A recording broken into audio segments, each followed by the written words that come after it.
All right. Thank you all for joining us. Welcome to the IIBA Tampa Bay, Florida chapter study group. Today is October the 24th, 2024, and this is our 141st class. Today we have guest speaker Tom Henricksen, and he will be discussing the care and feeding of developers. I am the facilitator for tonight or this evening or this morning, depending on where you're viewing us from. My name is Alicia Funderburk. I am the IIBA Tampa Bay chapter vice president of digital media and emerging technologies, and also co-chair for the website and editorial committees. I'm also a member of the BA Force Multipliers movement, as well as a co-author for the new business analysis resource, business analysis bridging the gap across industries. Should you feel like you would like to reach out to me, please reach out via the IIBA email, as you can see on the screen, technology@TampaBayIIBA.org. We like to celebrate our wins. So as you can see, we have a lot of certificates as a part of our chapter. The green indicate members of our current chapter that serve or have served in leadership positions. Red indicate members that used to be a part of our chapter and then have gone on to serve as leaders in other chapters. So congratulations to everyone. Here is our current leadership. As you can see, we have a full board. So thank you all for serving in this capacity. Our president is Thea Soren. Right. Each year, the IIBA recognizes members across the world for their outstanding leadership. There's over 2,000 members within the IIBA. Out of those over 2,000 members, 160 were nominated. Out of that, 165 were nominated from our chapter. So as you can see, Bob or Robert, Cliff, myself, Esther, and Thea were all nominated for this year for Volunteer of the Year. And then Robert also went on to become one of the 3 finalists. So congratulations. Okay, if you do not have a home chapter for IIBA, we are always welcoming new members. So please feel free to reach out to us via our emails or via any of our channels to reach out to find out more about how to join our chapter. Here are resources for our chapter. So we meet each Thursday every week, same time, Eastern time, from 7 p.m. to 8 p.m. We have several ways that you can reach out to us via LinkedIn, Facebook, etc. Each of our chapter meetings are recorded. You can find a copy of those via our YouTube channel. We also have an incredible resource from Bob. He indexes everything. It's really easy to follow. So if you are studying for the CBAP or any of the IIBA certifications, I would highly recommend checking out Bob's website. And then, of course, our TampaBayIIBA.org website. I would highly recommend checking that out as well. We've been actively updating that on a weekly basis. Okay. So we do have study group advisors. Bob is one of them, as well as Esther. Each time you do attend one of our sessions, you are receiving credit. So if you are about to sit for an exam, any of the IIBA exams, you do get credit. So make sure that you sign up the role that's in our chat so that you can receive credit for attending tonight's section. All right. If you are interested in meeting in person, please reach out to our president at TampaBayIIBA.org while we mostly meet virtually. If you are interested in starting to meet in person, please feel free to reach out to us and we can coordinate an in-person session. We also have emerging professionals as a part of this chapter. If you are interested in joining, please reach out to our Director of Emerging Professionals at TampaBayIIBA.org. We also have partnerships with other organizations. Those include the Tampa Bay Women in Agile, Tampa Bay Product Group, the IIBA Ireland chapter, IIBA Philippines chapter, and the IIBA Bluegrass chapter. Those include the Tampa Bay Women in Agile, Tampa Bay Product Group, the IIBA Ireland chapter, IIBA Philippines chapter, and the IIBA Bluegrass chapter. Those include the Tampa Bay Women in Agile, Tampa Bay Product Group, the IIBA Philippines chapter, and the IIBA Bluegrass chapter. We also have perks as a part of being a part of this chapter. We do have a discount code for Watermark Learning. That discount code is Tampa 21. We get 40% off. Watermark is also a great learning resource. So whether you're trying to study for any of the IIBA certifications, you name it, they have a plethora of resources available on their website. We also have a discount code for adaptive. That is ITBF 20 is a 20% discount. This is for live classes and on-demand courses. I can't speak today. My apologies. And this excludes the IIBA exam vouchers.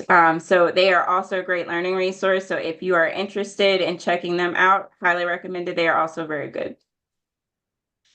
So IIBA offers tons of certifications. They offer the ECBA, CCBA, CBAP, the ACC, CBDA, CCA, and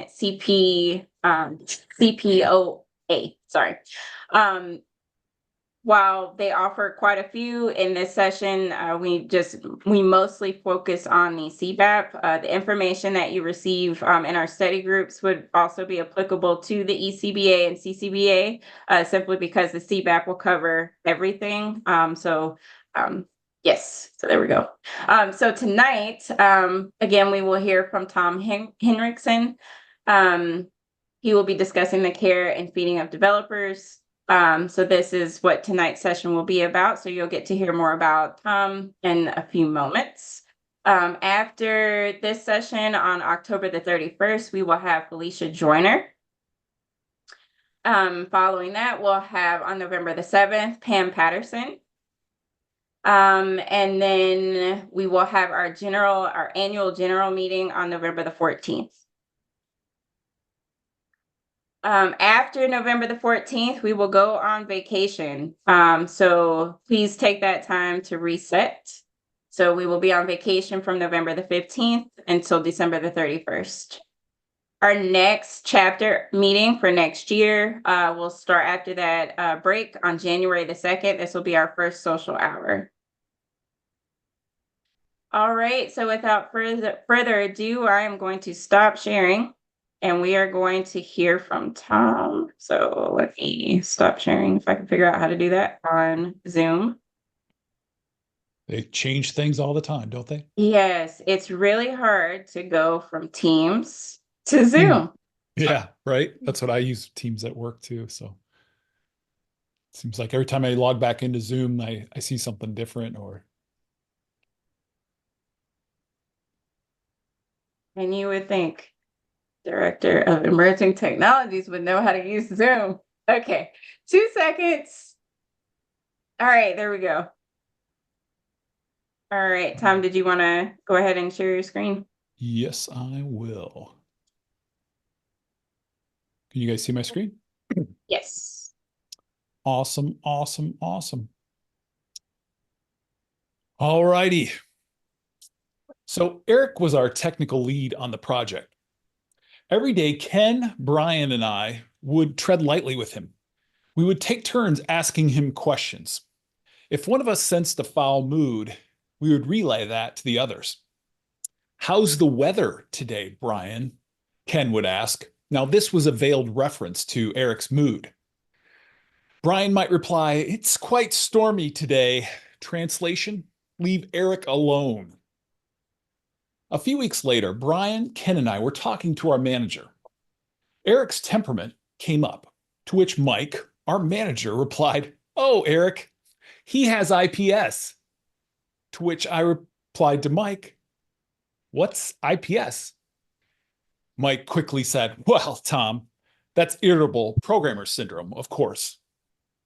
We all started laughing. Today, we're going to learn about dealing with us moody programmers. We even might identify a treatment for IPS. So my name is Tom Henricksen. I am a software developer with many years of experience. Of course, as I talk to business analysts, I like to start out by saying, I am a developer and I'm sorry. Of course, this presentation kind of dovetails nicely with that. So we'll get into a lot of that. But I've also been a project manager, a scrum master, and a manager of software development. I'm an entrepreneur. I've hosted online agile and DevOps events, and I've written a few books, and I blog and speak with many organizations. Now, I currently work for Blue Cross of North Carolina as a developer and do speaking and writing for my company, Code is Easy. So here's our agenda for today. We're going to start out with a little icebreaker to get to know each other.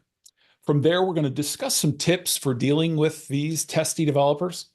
Then we're going to define what psychological safety is. Now, this impacts a lot of the teams we all work on. Moving on, we will talk about collaboration with coders. After that, we're going to have an activity with some breakout rooms, and we'll give you time to discuss your developer challenges. Then we will wrap it up with ideas for our neurodiverse teammates. What questions do you have? If you are good to go, feel free to put GTG in the chat.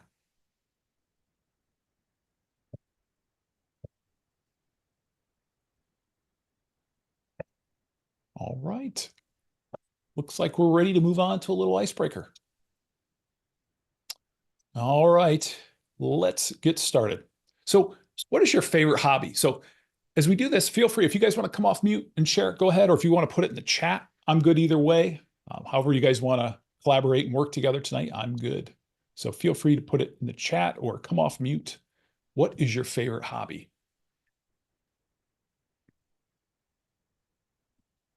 Learning, yeah, very good. Stocks.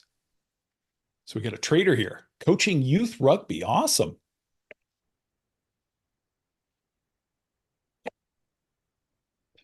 Gilchrist, I don't know if I know her. Interesting. So coaching youth rugby, that sounds challenging, Richard. Swing dancing and economics, okay. Watching documentaries, very good, yeah. I've watched quite a few. I don't. My kids think we're crazy old farts. When my wife and I'll tell them we watched this documentary, and our kids they just roll their eyes. That we have one in college and one out of college. So learning competitive knife and axe throwing. Oh wow, interesting. What's calling? Thank you, China. Appreciate that. So next up, what is your favorite time waster? We've all got them. Maybe it's social media. Maybe it's I have to say, this is a funny one, I think. So my wife loves to organize things. So the other day she was out in the garage looking for something to organize. That's what she enjoys doing that. That's her time waster. So video games. Yep. My son loves to play his. Instagram. Yeah. Social media. Ironing. Interesting. Yeah. Very good. Now, I remember somebody told me they would iron when they were on business trips because it would soothe them. Like if they had a tense meeting the next day, they would iron things the night before. YouTube videos, Yes, yeah. the same thing. Is it? Yeah, awesome. Yeah, interesting. Yep, singing. Oh, all right, very good. What types of YouTube videos, Robert? When you have a special one you like there? Anything Educational, many educational? creators. Yep. You know, I'm always amazed at how much information is out there. So if you want to, my son was he does this and I've done this before, but you like if you have any sort of project, there's somebody that's done it on YouTube. So it's all there, it seems like. All right. Next up, what is your go-to productivity hack for a busy day at work? And I'll give you a clue on mine. You can see this here. It's a little pad of paper. I do that a lot. I love the book. If you've ever read the book, Checklist Manifesto by Atul Gawande. It's a really good book. But what are your guys's? I want to say, yep, to-do list. A lot of people like that. Yep. A backlog. Very good. Yeah. Alarms. Yeah. Yeah. Good to have alarm. Make sure you don't get off task. Or if you get, on social media and you look up and it's 30 minutes later. 30-minute blocks. Okay. Yeah. Do you use the what is it called? The tomato timer Pareto principle, or not the Pareto? I forget what that's called, but you guys have probably tried that before. Google Task, that's a good one. Yeah. Oh, Pomodoro. That's what I was thinking with I think it's 30 minutes or 25-minute blocks. So very good. Awesome. You guys have a lot of good ideas. All right. Our last one. What do you want to do when you retire? Anybody have any ideas? things they want to do. Maybe they want to be the greeter at Walmart. Maybe they want to play golf. Maybe they want to play bridge. What do you guys, what would you, any ideas?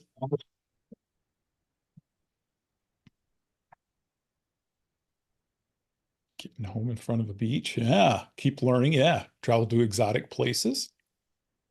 Be young enough to enjoy it, right? That's good. Yeah, exactly. Live in a farm in the middle of nowhere. Interesting. Yeah. Now, I used to live in Iowa, so I kind of grew up in a farm in the middle of nowhere. So, college professor. Yeah. Make stuff. Interesting. Die at work. Just keep working, huh? Awesome. Awesome. Well, appreciate you guys sharing that. Lots of good stuff. Good to get to know you guys a little better. So we want to kind of dive into some tips for dealing with developers. And so I just want to give you guys a heads up. So I'm going to throw a few books and some resources at you, but I just want to alert you. There will be later, I have a slide with the resources. So if you like, Tom, what was that book or what was that you shared? I just want to point that out. A friend of mine who's reviewed some of my work shared that with me that I need to have a resources slide. So I often do that. It's at the end. So if you guys want to take a picture or have a question. So, but just so you guys know that's there. So you don't have to take too many notes. So in Susan Cain's book, Quiet, The Power of Introverts in a World That Can't Stop Talking, she shares how important introverts are. Now, introversion is common and normal, but also many of those people have unique strengths that we shouldn't discount. Now, I have found when you learn where someone is on this scale, you can collaborate better. For instance, an introvert might not like big meetings. Look for different ways to get their insights or share an agenda beforehand and ask for their input on key items. Now, expanding on that data point, we can get to know our team even better with a free assessment like the Big Five, and I'll share a link for that later. This can outline where each team member is on, and you can learn where your developers who might drive you crazy are on this. Along with extroversion, they will look at things like openness, conscientiousness, agreeableness, and neuroticism. Now, this assessment has been validated by psychologists. So let's talk a little bit about psychological safety. Now, this comes up in a lot of discussions, but what do we mean by that? Let's take a moment and define it. So how would you define psychological safety? Feel free, like I said, you can come off mute if you want or share in the chat, but share how you would define psychological safety.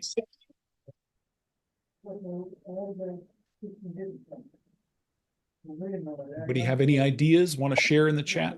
Feeling comfortable? Yeah?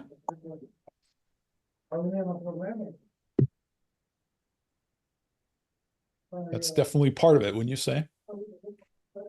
It won't cause you fear Wouldn't cause you fear. of anything, yes. In That's any good. circumstances.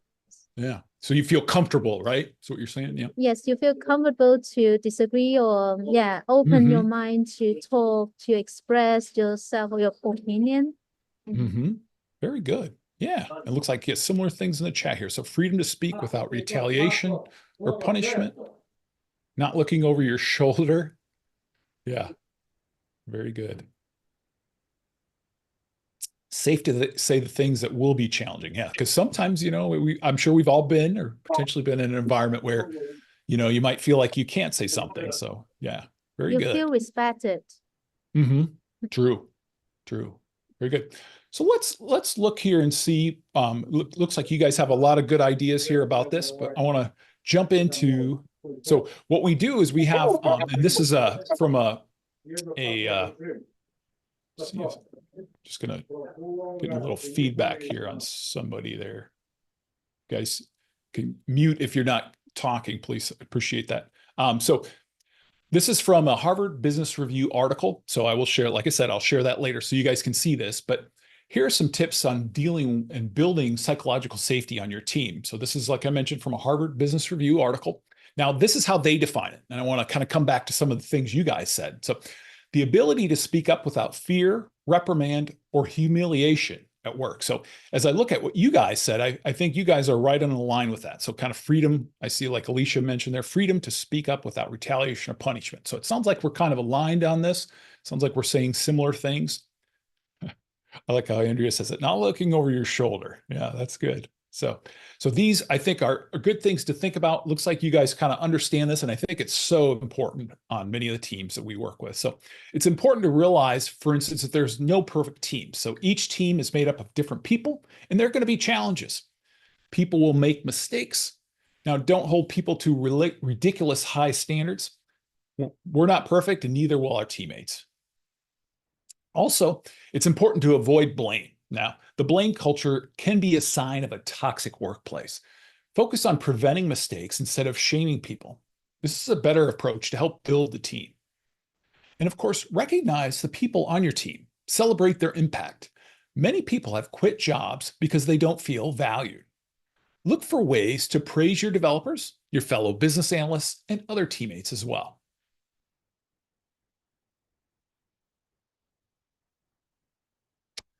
So developers can get IPS, as we mentioned before, or irritable programmer syndrome. Now, here are a few reasons why.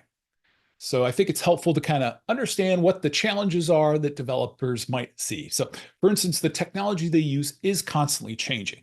Now, personally, I enjoy learning new things. Of course, the pace of change at times can be a bit overwhelming.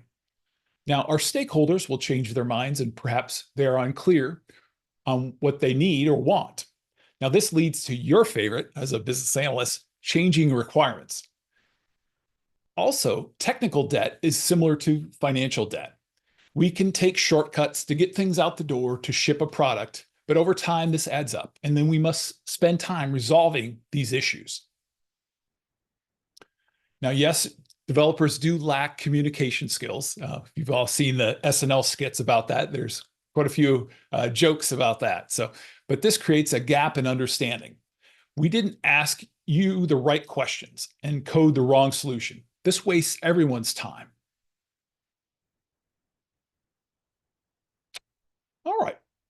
Next up, we're going to try the breakout rooms. Fingers crossed. If not, we'll be fine. But what I would like to do is if we could set up and send everybody into a breakout room, maybe like 3 to 4 people. I'd say we have 13 people on. So yeah, if we could do that, 3 to 4 people in a room.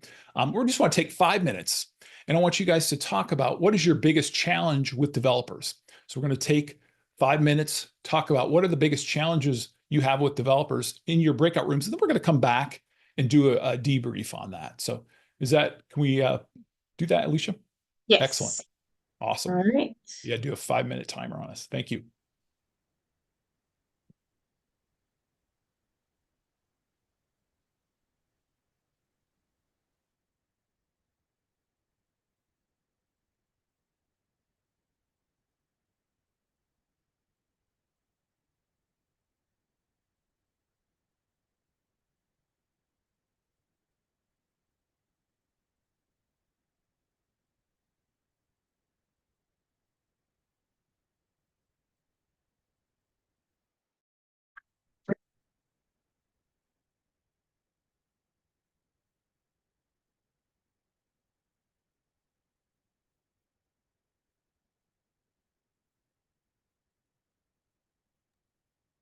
I'm sorry, I'm stepping in and out because I'm barbecuing dinner. So No worries.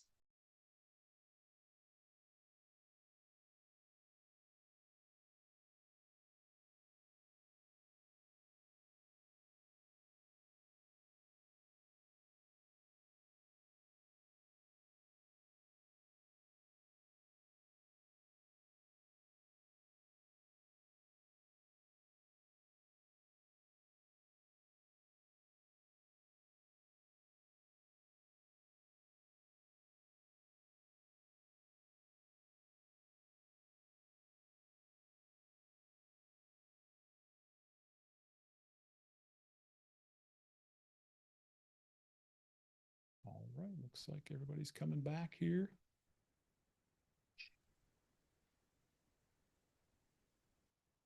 Great to see everybody back here.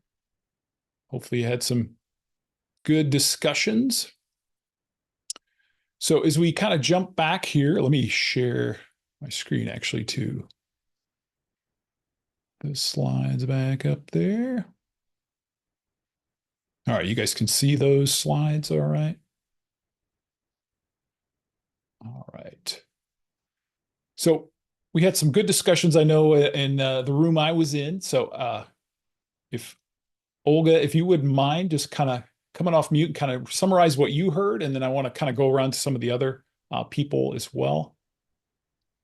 Yeah, so we discussed like two issues that business analysts that typically have with working with developers. So one of them is that um,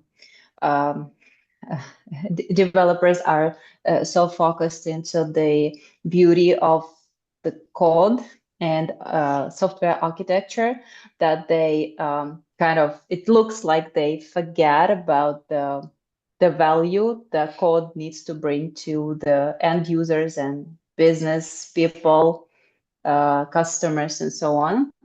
And we were discussing another side, of course, about why developers are so into coding and what do we need to do to, to align them sometimes with the values that they need to bring to the team and to the business. We also discussed this when developers, there is kind of a miscommunication sometimes happens between business analysts and developers. Sometimes developers kind of think that they understand the task while they really don't, and they come up with the solutions that do not like that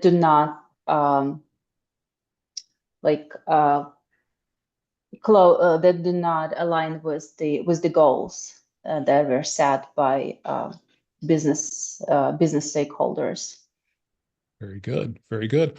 What I know, I had some other people in other breakout rooms. Did anybody come up with something different or something unique they'd like to share?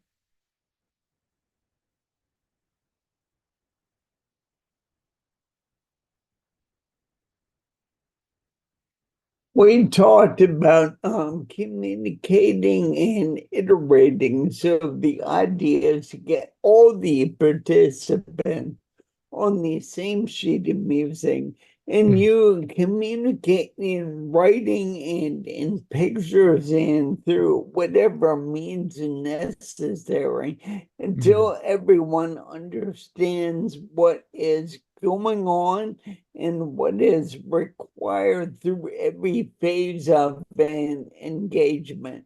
And you iterate within phases and between phases, both backwards and forwards, to make sure you're solving the right problem in the most effective way. And almost every problem I've ever encountered is because people do not do that enough or at all. Good point, Robert. Good point. Yeah, I like that iterative approach, getting aligned using whatever medium, right? For instance, like some people are more visual. That's a good point. Maybe you need to, put something in a Miro document or something that we can bring everybody together, make them kind of see a picture. So I really, really appreciate you sharing that, Robert. That's very good. Awesome. Well, I appreciate you guys. It looks like a few people have also shared a few things in the chat as well. So I appreciate that. Developers make excuse. Yeah. They need a break. Yeah, that can be possible too. Very good. Yeah, that's a good point, China. Those learning mediums, right? Everybody's different. So I like how Robert pointed that out. Different ways. And even too, how different people like to communicate together, right? Some people like to be Slack. Some people, if you're in an office, you can go talk to them and they're good with that. Some people, some of us developers, we have our cans on or headphones on. We're a little antisocial at times. So yeah, so it's good to kind of think about that. I appreciate you guys sharing that, kind of coming back and thinking about lots of challenges with developers and some of the ideas. So it's very good. Appreciate that.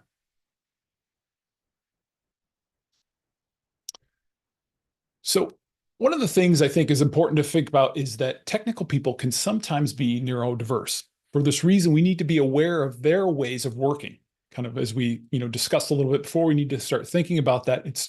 And to start, it helps to be patient with them, along with being clear and specific helps too. Now, if something is important, repeat it often too. I know that kind of came up in our group, kind of how developers might go off in a direction and come back with something that's kind of misses the mark. I know Olga had mentioned that too. So that's important as we think about making sure everybody understands, and kind of, I think Robert, I think you said speaking from the same sheet music or something along those lines. So I think that's a good metaphor to think about, that we are aligned. So as you see progress, encourage them. If they appear stuck, ask them if there's any confusion. I know sometimes us developers can be reluctant to ask for help. So it's always good to see if they're confused. And of course, be aware of sensory issues. For instance, we actually have a daughter who's on the spectrum, and in school, when she was in elementary school, she really didn't care for these large school assemblies. They were quite problematic for her. But once we worked with her teachers, they were able to excuse her from those. And this kind of helped her tremendously to kind of understand and be able to engage better. So look for visual tools to allow collaboration. So you guys mentioned this earlier. Think about different ways like Miro or something to bring people together. So, and finally, search for interests that they might have. Ask them about what they've done or what they do. And of course, don't fake it. People can tell, if you ask them things and are patronizing, they'll be able to tell if you're sincerely interested or not. So what other things I want to stop on this point, because I think a lot of people have worked with neurodiverse teammates. Let's see if anybody else has anything to share on this point. Feel free, if you want to come off mute, share, or if you want to share something in the chat that you have an idea, feel free.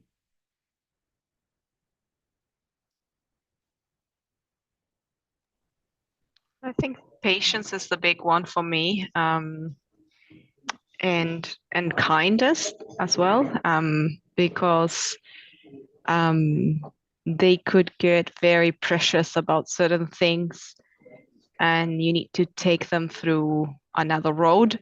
And so they might get precious about something that they developed, and then you have to change it. And and you need to kind of sweet talk them the way around it, or just be kind and understand that for them is really hard to depart from that that they develop. So patience and kindness are the two strongest ones. Very good, Andrea. Appreciate that. Yeah. Now you bring up something very good there. I know in the developer world, they talk about code ownership, and that's kind of, I think, what you're talking about. I think sometimes we can say, oh, this is mine. I worked on this. You can't, we can't change that. So, but you're very right there, because that's something that we can have a sense of ownership when we shouldn't. So what other things do people have for, China says, being respectful of people, of persons? Very good. Yeah. I don't know if it's if this is an issue of neurodivergency. So sometimes developers got into so-called like tunnel vision, when they see the only one solution to a certain problem. They cannot look around and see maybe there are other options.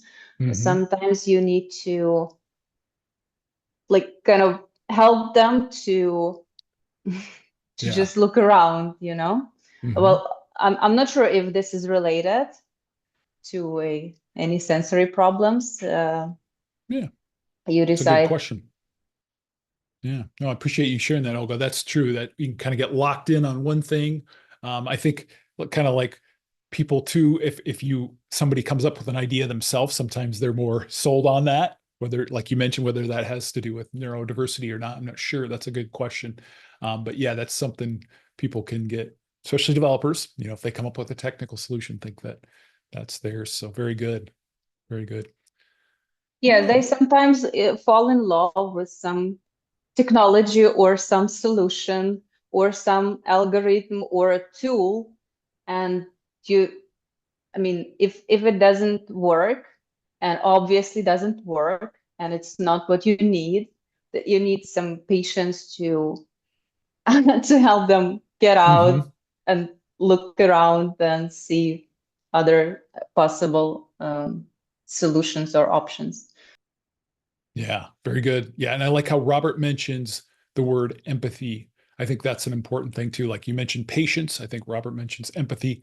those are good words to kind of think about as we, everybody kind of comes to work, whether you're neurodiverse or not.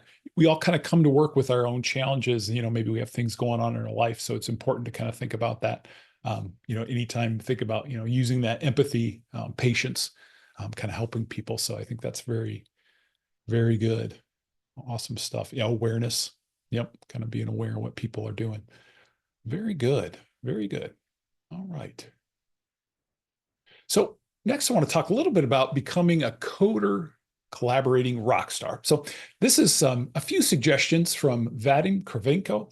Now, he's a CTO and founder of multiple startups. So this is from an article. And like I said, I'll share that here in a second, our resources link. So if you guys want to double click or dive into any of this stuff, but he shares a few things, which I think were kind of important. He actually, if you read the article, he actually goes into kind of personas of different types of, we'll just call them crazy developers that he has. It's kind of interesting, but I just kind of want to touch on a few of these things. So allow and, of course, support your developers' autonomy. Okay, give them some space to do their work. So this is important to kind of give them some space, but also too, as we come on the other side of that, on the flip side, we need to hold them accountable for what they promise. So we talked about that a little bit earlier. They go away, they do something, and it's missing the mark. So we kind of have to walk a line there. So this can help, of course, build and create trust for both sides. So if you give them some opportunity, so openness, but also to hold them accountable. So, and then of course, this kind of comes back. I think, Olga, you had mentioned how people can get sold on something, but I think this point's kind of helpful to challenge them to come up with workable solutions. Don't be afraid to push them to find new alternatives. Because like we mentioned before, sometimes they can have one or two solutions.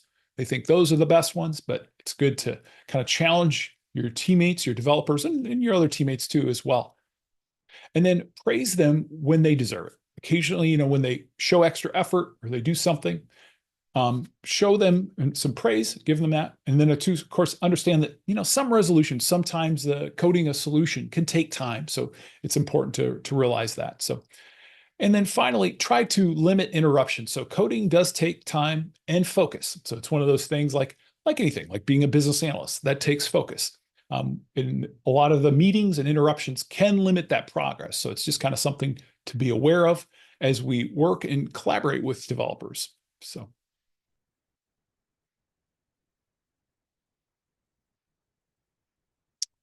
All right, so quick review of kind of what we've covered today. We began with an icebreaker. We got to know each other. You guys shared a lot. I appreciate that. We also did some discussion tips on dealing with developers.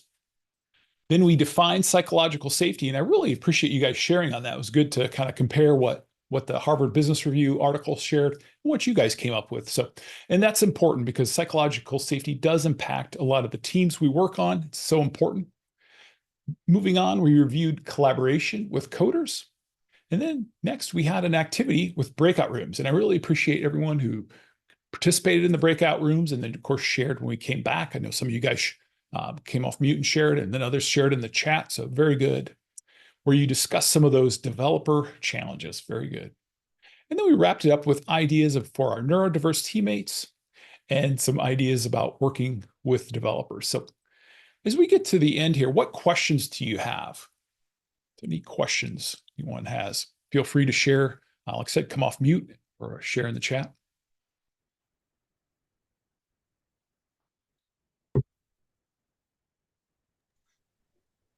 What do you do to make sure that programmers aren't these people in a dark back room to whom you were throwing tasks over the transom and then just waiting on tenterhooks to see what random outputs come back? Yeah.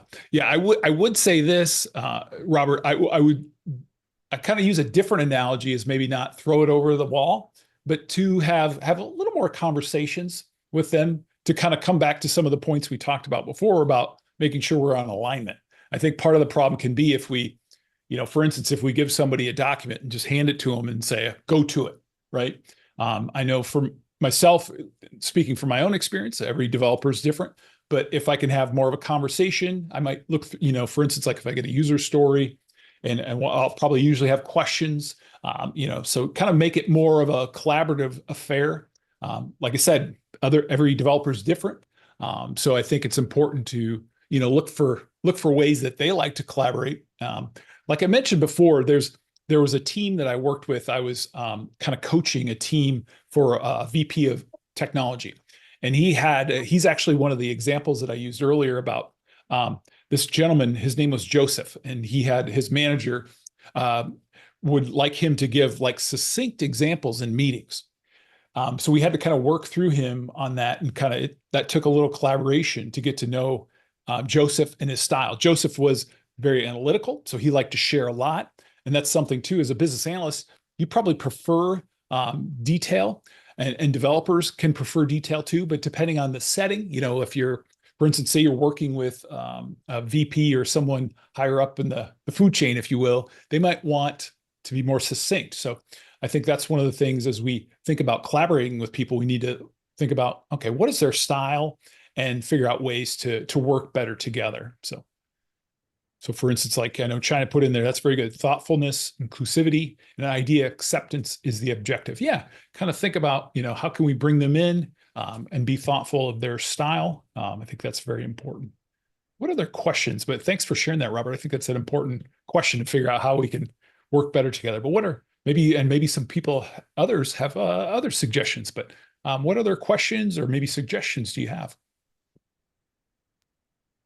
How do you deal with the arrogant developers?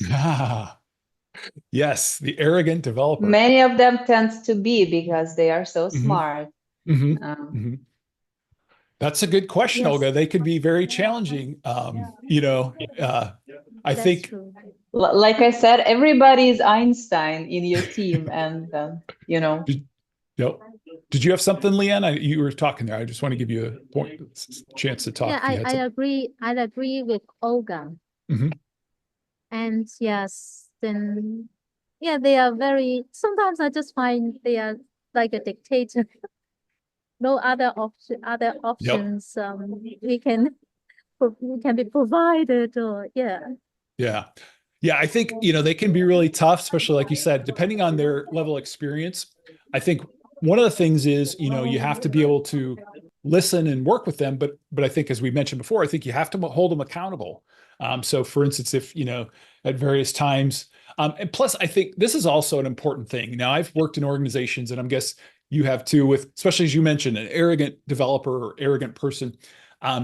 If that person ever leaves the company or something, I think it's important to think about too, what's the next step there? I once worked with someone who, I guess this person wasn't arrogant, but they knew a lot of information. They kind of knew this whole system in and out. I think it's important to think about too, with someone like that. Okay, do we have everything documented that we need to? Are we training someone else in case, this person goes away, or even if they want to take a, 2 weeks vacation? That's another person I worked with. He was kind of an arrogant person that I worked with in the past. But he was going to go on like 3 weeks vacation. Like he took a long vacation. So before that happened, his manager had to have the whole team sit down and do a lot of knowledge sharing. So kind of to your point, Elga and Leanne, I think, you have to hold these people accountable, but I think too, it's good to push a lot of knowledge sharing and make sure other people know, because, anytime one person knows, whether they're arrogant or not, that can be dangerous for the business. So I think it's important to think about different ways to do knowledge sharing, and then think about cross-training people so people are aware. So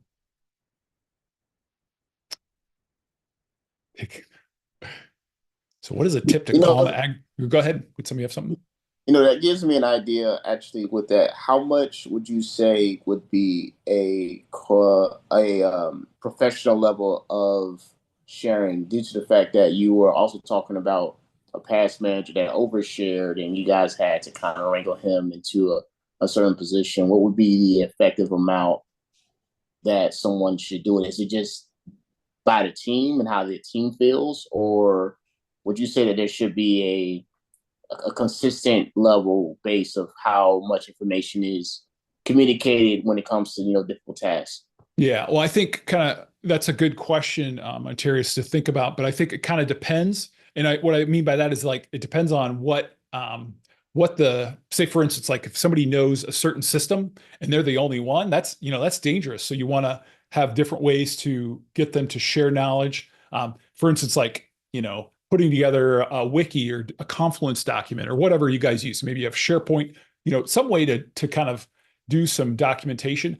This is one thing I found that's been helpful is if you have somebody new in an organization and say you have this arrogant person, just hypothetically, to kind of pair them with them and say, okay, take this new person and say, okay, I want you to, tell them, okay, I want you to document so-and-so's system here and the best you can. And then kind of use that as something kind of as a building block to use that information. And then of course, have other people on the team kind of vet it too, to make sure this new person's kind of understanding it. But I think that's one way. But yeah, I think to your point, they have to be, sometimes they have to be compelled to share. I've been with people like that. Maybe you guys, maybe have worked with people like that they kind of hoard information and they won't share it with other people. So that can be dangerous. Obviously, that's something you might want to get a manager involved and have them kind of make sure that things are documented. So, but yeah, pairing someone with them. Yeah, as I mentioned, yeah, and pair programming, that's also a good one. Or there's also mobbing too that people do. But anything to kind of share information, get people disseminated.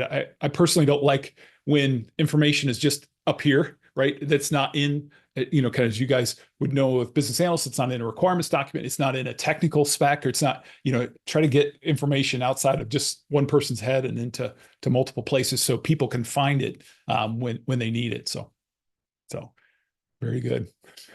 Knowledge hoarders are among us. Yes, that is true. That is true. So very good. Very good. So, well, I know we're getting kind of close to our time box. So I want to give you guys just quick look here. So this, if anybody needs this, and feel free, this is the resources that I mentioned throughout the presentation. If you want to take a picture of that, or it'll be on the YouTube, or two, if you want, you can reach out. I'll share my LinkedIn here in a minute. I can send you just that slide or whatever if you need that as well. So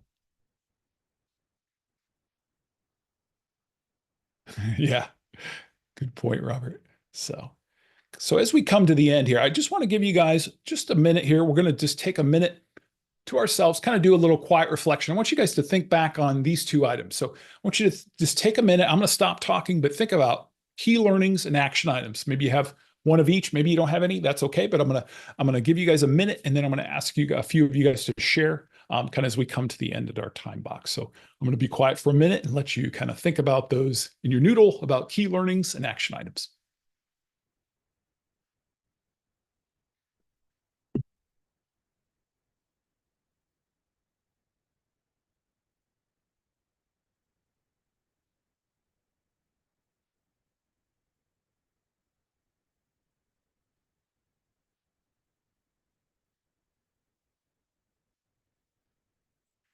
All right. Who has a key learning and an action item? Or maybe feel free, like I said, if you want to come off mute, share a key learning or an action item, or if you want to share in the chat, however you want to engage, feel free.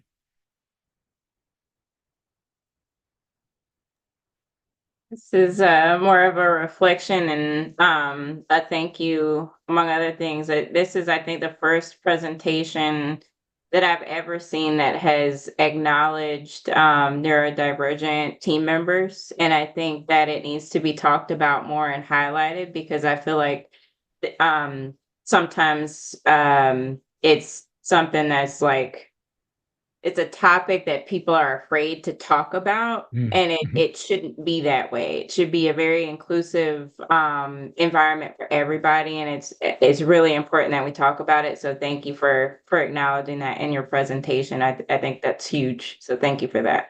You bet. Thank you. My take following from Alicia is that what we call it, emotional safety, is it? What was the word? Technical word is that? Safety. Psychological safety. Mm-hmm. Concerns on psychological safety might mean different things for different people, especially if they're neurodivergent. And so allowing like even space when you go and talk to them, physical space between you, or talking in a certain tone and things like that could also trigger a person. So that's also something to consider. That sometimes you don't connect things, but in this presentation, I was just connecting those two things together and saying this is something that is important and not always talked about as well. Mm-hmm. Thank you. Mm-hmm. And it looks like a lot of people have shared some things in the chat as well. Very good. Diversion. Yeah, very good. Mindful about others. Beauty of every brain. That's right. Yeah. Everybody's a little different and they have a different approach. So very good. Anything else before we wrap up? I learned today that like time flies, but the issues developers have with the business people and business people have having issues with the developers, those issues are still the same. Like we talked about it 10 years ago and 20 years ago, and they are all the same. They didn't change for some reason. So true. Analysts are supposed to be learning and translating machines. Yeah, that's right. That's our mission. You're right. BAs is we're supposed to be the people that know how to be the go-betweens and do that work. Mm-hmm. Mm-hmm. Very good. So just to wrap up there, I just want to share that with you guys. So connect with me. Feel free. There's my LinkedIn. There also is an ebook on this as well, kind of dive a little bit into this stuff. But thank you so much. I appreciate your time. Appreciate you guys sharing this time with me, and a lot of good conversation. It's been great to get to know all of you and share and answer some of your questions, and to listen to some of your feedback as well. So it's been good, a good conversation and good discussion. So thank you so much. Thank you. This has been great.